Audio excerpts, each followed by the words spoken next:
kepada Allah Azza wa Jalla, kita masih bisa merasakan sehat di tengah-tengah banyak saudara kita yang terbaring, yang mungkin sedang dirawat di rumah sakit. Dan ketika kita banding dengan mereka, kita diberikan suatu nikmat oleh Allah Subhanahu wa Ta'ala, bahwa kesehatan ini sangat mahal sekali. Dengan sehat kita bisa mengendalikan kondisi keadaan kita masing-masing. Situasi kita tidak berkecamuk tetapi stabil dan terkendali.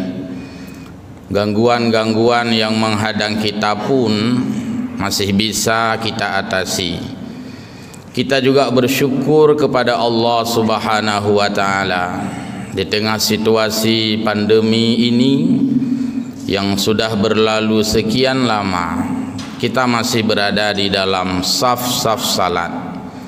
Dengan penyakit tetap kita jaga jarak, tapi dengan masjid kita tetap menjaga dekat.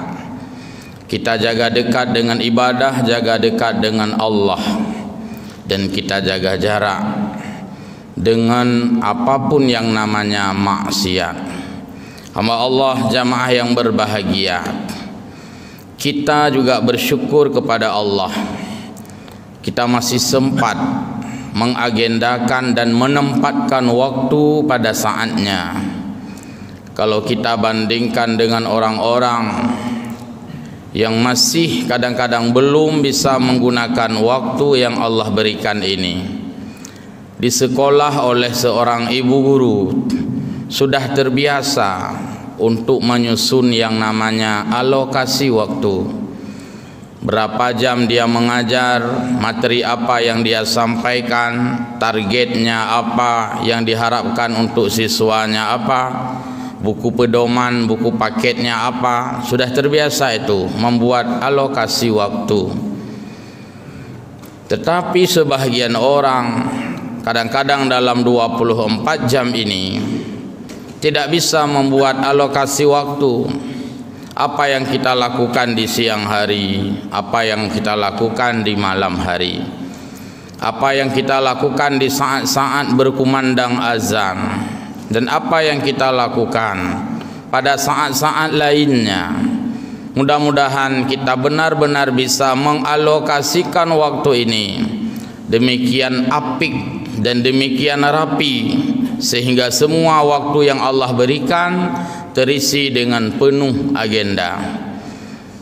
Dan jangan sampai kita mengeluarkan statement, hana mupu buat ilungnya, hana kutu buat ilungnya, hana kutu hoja ilungnya, lebih wate. Orang padahal semuanya itu biasanya adalah berharap ada penambahan waktu, tapi kita malah kadang-kadang lebih waktu karena tidak tergunakan. Jamaah yang berbahagia, karena itulah Nabi sallallahu alaihi wasallam memberikan arahan kepada kita selaku umatnya agar mengalokasikan waktu itu 3 secara garis besar. Sebahagian waktu beribadah, sebahagian waktu mencari nafkah, sebahagian waktu kita gunakan untuk istirahat. 3 komponen pembagian ini, inilah namanya pemanfaatan waktu. Semua waktu itu kita jadikan ibadah, walaupun di sana sudah termasuk istirahat. Semalam kita istirahat sehingga pagi-pagi kita lekas bangun, dan kita bangun pun dalam keadaan segar bugar. Hana payah tengah tami Honda tau pi mata, ai puno pi mata galom tro tengah pakan hantrau aja beklam. Mestinya semalam kita kenyang tidur, belang sembayang mantang sisa tengah, kira-kira seperti itu. Jadi kita alokasikan dengan baik sehingga kita bekerja tepat waktu. Bukankah di dalam ilmu-ilmu manajemen modern menyebutkan bahwa yang paling mahal adalah waktu? Hari ini orang lebih mahal waktu dengan uang. Walaupun untuk menghasilkan uang itu diawali dengan menggunakan waktu. Waktu adalah hal yang paling mahal karena waktu tidak pernah double, tapi uang masih bisa digandakan. uang masih bisa didabelkan. Kalau besok ada uang 1.000 dan hari ini ada uang 1.000, itu nggak beda uang besok dengan uang hari ini, 1.000 juga. Tapi kalau besok tanggal hari ini 16, besok tanggal 17, itu tidak sama dengan tanggal 17 yang pernah terjadi pada bulan Juni yang lalu. Ini bulan Juli, besok tanggal 17. Hari ini kalau secara qamariyah yaitu tanggal 7 Zulhijjah. 3 hari ke depan kita sudah hari raya haji. Tanggal 7 Zulhijjah hari ini tidak sama dengan tanggal 7 Zulhijjah tahun yang lalu. Karena tahun yang lalu 17 Zulhijjahnya 1441, sedangkan hari ini sedangkan hari ini tanggal 7 Zulhijjah sudah tahun 1442. Hari ini hari Jumat, tidak sama dengan hari Jumat yang lalu. Hari Jumat yang lalu tanggalnya bukan tanggal 16, tapi hari ini hari Jumat tanggalnya sudah tanggal 16. Kalaupun pernah ada tanggal 16 Jumat yang lalu dan juga sama dalam bulan Juli, tapi tahunnya sudah berbeda, maka waktu terus bergulir, dan satu-satunya yang tidak akan pernah bisa untuk kita hentikan sejenak adalah waktu. Yang lain boleh dihentikan sejenak. Hamba Allah jamaah yang mulia, di sisi lain, setiap perintah ibadah yang Allah suruh kepada kita hambanya, Allah selalu memberikan pilihan-pilihan alternatif. Itu lantaran Allah sangat sayang kepada kita. Dalam seminggu terakhir sudah banyak kita mengkaji tentang bab udhiyah, bab kurban. Sudah kenyang dengan penjelasan-penjelasan tentang kurban. Agama memberikan alternatif, jangan sampai ada yang putus asa ketika seseorang tidak mampu berkurban. Karena berkurban adalah sedekah yang sifatnya maliyah, sedekah yang sifatnya material, yang mesti kita keluarkan uang atau harta. Tapi untuk yang tidak punya uang, untuk yang tidak banyak harta, yang tidak punya kambing, yang tidak punya lembu, Allah tidak ingin membuat kita anak gepu katanya. Beu hati hambalun. Sudahlah, tidak mampu berkurban, beu kehem tua. Allah berikan cara yang lain sebagai pengganti, walaupun dalam bentuk seolah-olah. Lihat dalam hadis tentang fadilah salat berjamaah.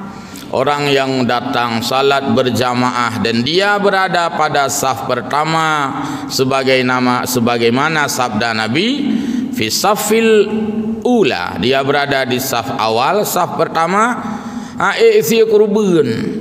Allah berikan pengganti supaya jiwanya terhibur, faka'annama qarraba badanah.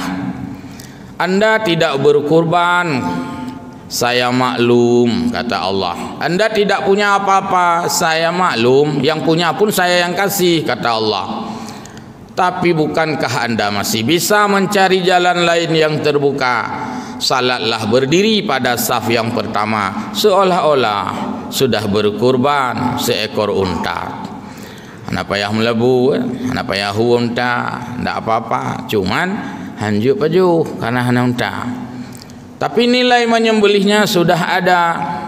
Ini artinya alternatif yang Allah berikan supaya tidak kosong sama sekali. Anda tidak punya lembu, Anda tidak punya uang untuk membeli lembu, dan Anda tidak sanggup berkurban seekor lembu karena lembu harganya puluhan juta. Sudahlah, datang pada salat, berdiri fisaf fisani, berdiri pada saf yang kedua, faka'annama qarraba al-baqar, seolah-olah kamu sudah berkurban, yaitu seekor lembu. Jadi seolah-olah ada dua daftar dalam masyarakat kita. Pertama, daftar orang-orang yang menyembelih kurban. Ada kelompok di sana, satu kelompok 7 orang untuk lembu. Dan juga ada yang perorangan untuk kambing. Nyana daftar lain, walaupun hana tulis. Kalau yang tadi daftar orang-orang yang berkurban, hana daftar sabah trut walaupun hana dah tulis, tapi karena dalam catatan malaikat daftar orang-orang yang seolah-olah berkurban. Jadi daftar berkurban, daftar seolah-olah berkurban. Kalau kita sanggup berkurban, kita ada di daftar sana. Kalau tidak sanggup berkurban, kita ada di daftar yang seolah-olah. Nilai kurban Allah berikan dua-duanya. Kalau dua-dua kita ada, pertama daftar orang berkurban ada, juga rajin salat berada di saf-saf awal, masuk dua-dua daftar. Jadi sudah full. Maka oleh karena itu adalah kemurahan Allah. Jadi Allah mengajarkan kita hidup dalam alternatif. Tanya udipnya benar alternatif. Dan alternatif itu sudah kita lakukan. Kalau bicara alternatif, lihat ke ibu-ibu. Orang tua kita dulu bagaimana? Ketika tidak sanggup dibeli ikan oleh sang suami, ayah aik belum ke. Hana ngkut yang orangnya peng pihana belanja pihana orang awal ke belanja hana pun belum ngkut. Maka seorang ibu yang aktif dan seorang ibu yang dinamik, dia akan berfikir hana pun tak perlu mak pisang-pisang yang alternatif, dan dia punya cara tersendiri. Ke kerabai nyo hana ngkut hana pun tapi cet pelik-pelik seperti itu. Jadi ada alternatif. Maka sehingga orang-orang yang punya alternatif, dia akan stagnan, hidupnya tidak akan terhenti, tapi dia terus berjalan. Hamba Allah yang mulia, jadi jangan sampai hidup kita tidak punya alternatif. Ketika kita tidak sanggup makan nasi, ada alternatif bagi kita. Umailung hailung baju bukan hana selera posit bawa kupila mentah, itu alternatif. Walaupun tak ketimang gehon baku pilang embu, tapi alternatif. Hamba Allah yang berbahagia, ilung hanjit lonjek kupi, nebuh ia kuah mentang. Itu alternatif. Yang lain tahu kita alternatif. Maka pakailah alternatif itu pada ibadah. Ilung si kurban, lung jak semayang, lung dah sefun mentang. Itu sudah ada alternatif. Sehingga alternatif ini membuat seseorang itu merasa tidak stres, membuat seseorang tidak tertekan. Maka orang-orang yang tidak memberikan alternatif itu orang-orang yang melawan cara Allah. Jangan kita menjadi orang yang ekstrim. Banyak itu di tempat-tempat tertentu, kadang-kadang nggak ada alternatif. Kita di kampung-kampung ada kegiatan massal, ada kegiatan sosial, ada gotong royong bersama, ada sesuatu yang sifatnya itu kemasyarakatan. Lung hanjik lunjak gotong royong, nupi idin bu, baik menan hai, nupi idin bu, cuma gelantau lunjak gotong royong, nyopat nak ia kuah 2 buah kotak, nyana alternatif, baik pre tak tok, lu hanajak gotong royong, preman le kampung, apa ia kuah bacut kedron ke orang kerja. Atau lu hanjik lunjak gotong royong bu untuk kopi jeluk ajuk. Itu ada alternatif. Lihat orang-orang, banyak undangan orang tidak bisa kita penuhi hari ini. Kelagi jamun tena kerja punuh je tajak karena bisa dihitung dengan jari. Urangnya patna urung pegok pesta, dah bilang tajak tak ingat. Anak payah undangan pe tak ingat. Ini undangan tindih-tindih. Nah undangan dipeluh dengan tu. Boleh jadi enggak sanggup kita pergi dan tak cukup waktu. Kadang-kadang kita buat alternatif. Kita WA kah, SMS kita beritahukan, atau honja bekerja ada undangan, ilung nasib undangan. Tapi anjir lonjak nanti tip saya amplop lu. Nyan alternatif. Jadi hidup dengan alternatif. Ladum hana pegah pi, na urang kai pingat, pura-pura handepu silau. Nah, itu tidak ada alternatif. Hamba Allah mulia, lihat dengan agama cara Allah kita mengajarkan kita beribadah. Ketika orang-orang tidak bisa berwudu karena tidak bisa menggunakan air, atau memang tidak ada air padahal dia bisa menggunakannya, agama langsung memberikan alternatif.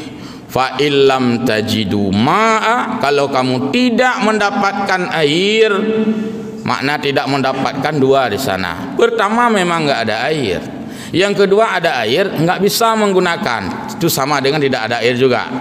Kata doktor, itu yang baik kenang iya dah. Lain apa je kenang? Kopi je, weh je yang baik kenang iya. Maka tidak bisa dia berwudu pakai air. Al-Quran menghadirkan dan menghidangkan alternatif. Fa illam tajidu ma'a fatayammamu sa'idan thayyiba. Kamu bertayamum dengan tanah yang bagus, dengan tanah yang berdebu dalam mazhab Syafi'i. Nyan alternatif kan hana tu yang sembahyang dan kan hana sembahyang tapi menggunakan alternatif. Dalam hal yang semua ada alternatif. Hamba Allah yang mulia, lihat bagaimana ketika keutamaan membaca Al-Quran.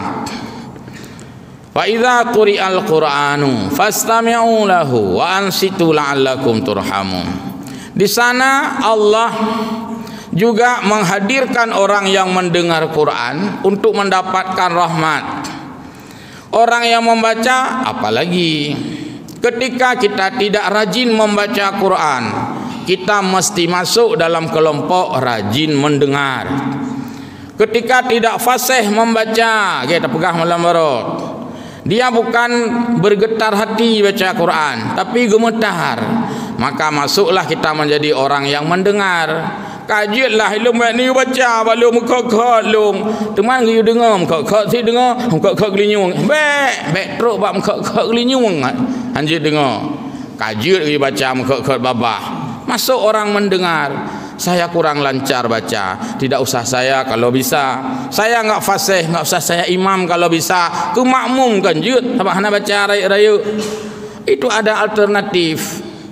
Nanti ladum natung kuimum. Ilong yang baik ni udang mugrib itu puh naruh leho kan jut. Ana itu puh kau. Nah, kira-kira seperti itu. Jadi ini adalah hidup alternatif. Muslimin hamba Allah yang berbahagia, maka betapa ibadah haji yang besar itu tidak bisa kita lakukan secara personal, tidak bisa secara privat, tidak bisa secara perorangan. Anjir tabung kuh wajah teh aku barang tajak je kero teh orang jauh haji bahkan jak sira ne karena hana jadah berangkatkan karena corona tidak bisa datang sendirian. Karena ibadah haji adalah ibadah sistemik, dia pakai sistem, dan ibadah itu sistematis karena diatur dengan sistem kloter, sistem gelombang. Jadi hanjut teh doh deh aduh gede sabakan dajak kude hai ho teh doh aku jak zero hana preh moto hai ta preh trip tat RBT hana kaya inta urang labi-labi hai ta preh pisoh la moto jak zero teh doh katru itu boleh. Tapi haji tidak seperti itu. Adakah alternatif? Agama menghadirkan alternatif. Sering geunlit tungku bila bak sembahyang Jumat diawali dengan informasi diam pada saat khutbah Jumat. Innamal Jum'atu sayyidul ayyam. Alternatifnya mana? Wahijjul fuqara wal masakin. Jumat ini adalah hajinya orang-orang fakir. Bukannya haji ke Mekah, ya orang fakir pun Mekah musigli nang kau tahu naja. Berarti dia datang ke masjid. Jadi jamaah hari Jumat itulah hajjul fuqara. Alternatifnya seolah-olah dia sudah mendapatkan ibadah haji. Apanya yang sama dengan ibadah haji? Ibadah haji tempat orang berkumpul. Allah mengerahkan massa di sana. Cuman karena corona ya sementara beginilah keadaannya. Tapi Allah prinsipnya mengerahkan massa. Jumat Allah mengerahkan massa ke masjid. Ya ayyuhalladzina amanu idza nudiya lis-salati min yaumil jumu'ah. Hai orang-orang yang beriman, manakala sudah dikumandangkan azan pada hari Jumat, maksudnya azan Jumat, fas'au, yang gekerahkan masa. Ke masjid, ke masjid.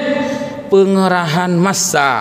Jadi massa tempat berkumpul adalah masjid. Mudah-mudahan masjid tetap menjadi tempat berkumpul massa hamba Allah yang berbahagia. Oleh karena demikian, maka orang yang hadir ke masjid dijadikan alternatif orang-orang yang tidak mampu menunaikan ibadah haji, tapi dengan tetap. Bukan berarti kalau sudah haji tidak lagi ke masjid. Dan yang sering terjadi, anak jajak masjid kali, hai pu masjid, hau haji katruk jajak masjid terus. Yang mudah kira dan le, maka anak kira-kira le. Anak kira-kira le masjid. Haji kali, dempu kali. Apalagi kalau dia mengambil logika-logika yang salah. Gepegah orang hana ajak haji, jak masjid, seolah-olah kada ajak haji, maka ajak masjid, ajak haji ke pulau masjid. Nyan logika pungo. Hamba Allah yang berbahagia. Jadi maksudnya adalah Allah tidak membuat Allah tidak membuat sedih orang-orang yang tidak mampu berbuat yang banyak. Allah gantikan dengan kegembiraan berbuat yang sedikit. Hamba Allah jamaah yang berbahagia, maka keun urang Aceh wate keun hana sapuna nyana sapuna na sapuna. Ketika kita bertamu ke rumah orang dulu, masa-masa kita kecil dulu, tetaya menjame nyan wate tawo na sesuatu yang gejuk temang keun hana sapuna. Alah yang tuah katruh najak balung tumanyo hana sapuna nyopai bacun po jubet nang keun sapuna mah hana sapuna banta pisang taboi thi pu hana sapuna. Kena pegah putra lain tidak sanggup dia berikan, cuma yang nak mudah pisang coba gecok tikin gak koh pisang gebuh lampang be hana sapuna. Yang nak bak rambut irmoh gecok rambut oboh karang nyepah hana sapuna oleh-oleh kana bawa. Itu adab dulu, karena dulu kita saling mendatangi, saling membawa, dan ketika pulang saling diberikan.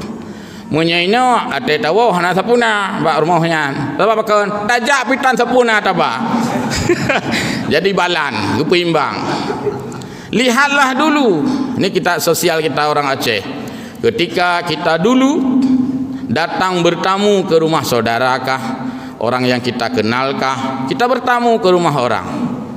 Ketika kita bawa anak kecil, nyan watewo ngepergampeng kana miet. Alah yang tua hai cucu olong ni tu hana tapuna katruk ajak bak nenek na nyan peng bak ujung bak ujung lingku ke pula. Gejuk kana miet danyo. Hana tapuna yang tua, tapi na tapuna. Ini hana gejuk tapule pakan urang jak tan tapu ke ba. Ya, jadi budaya-budaya itu adalah budaya balancing, keseimbangan di dalam hidup. Jadi yang kita sampaikan tadi, Allah Subhanahu wa taala sama sekali tidak akan menyia-nyiakan kebaikan kita walaupun sekecil apapun. Sampai orang yang datang pada saf kelima masih dihargai dengan seekor baidah. Karena disebut dalam hadis, orang yang datang fi safil khamis, pada saf yang kelima, faka'annama, dalam hadis lain, ka'ayyata sadaka baydatan, dia seolah-olah sudah bersedekah sebutir telur. Yang gelantau keun oleh Allah Taala, gelantau keun mah tanya, Allah yang tuahna sapunanya pak yana. Seolah-olah begitulah Allah memuliakan hambanya. Maksudnya ada saja yang diberikan sebagai penghargaan walaupun itu disesuaikan. Man urang bak seusa pakai nunta, hai seusa. Urang kedua pakai lumo, hai menurutnya seuh kedua lumo. Man seuh keleh pakai kameng, menurutnya itrel yo juji. Seuh keput mana? Man seuh kelimang, boh mana? Anjik balik-balik ji. Seuh phone boh mana? Nya mandum senang-senang seuh likut. Ero kang kudang bak seuh likut pakai. Halundang seuh ke pakai ubut tak dia. Boh mana tadang terbak seuh likut kan lebu yang seuh likutnya gatrek lau likut ka kebak jalan mandu sembahyang nalim masjid. Maka dibuat sistem prioritas dari depan dulu, depan. Ha, lagi nak pegat tata ruang. Itu kalau ada meeting orang besar yang sifatnya satu muka, dia menghadap ikutkan kursi sepon. Kursi raya awak raya dua hinan. Pu ke raya urang pu ke raya pokoknya hinan dua urang raya. Kursi pi lagak-lagak. Ulikutnya ka je cutu. Kudeh ulikut panena kondang manale.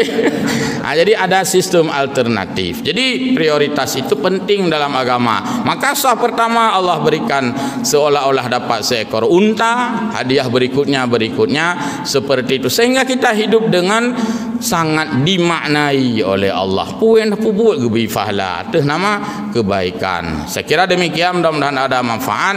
Selamat kita ke depan menjalankan ibadah Aidil Adha. Selamat salat hari raya di masjid, ya terserah pilihan masing-masing, dan selamat berkurban di tempat masing-masing. Semoga dengan semangat Aidil Adha kiranya Allah berkenan mengangkat segala situasi corona ini yang terus sampai hari ini masih kita merasakannya. Amin ya rabbal alamin. Wassalamualaikum warahmatullahi wabarakatuh.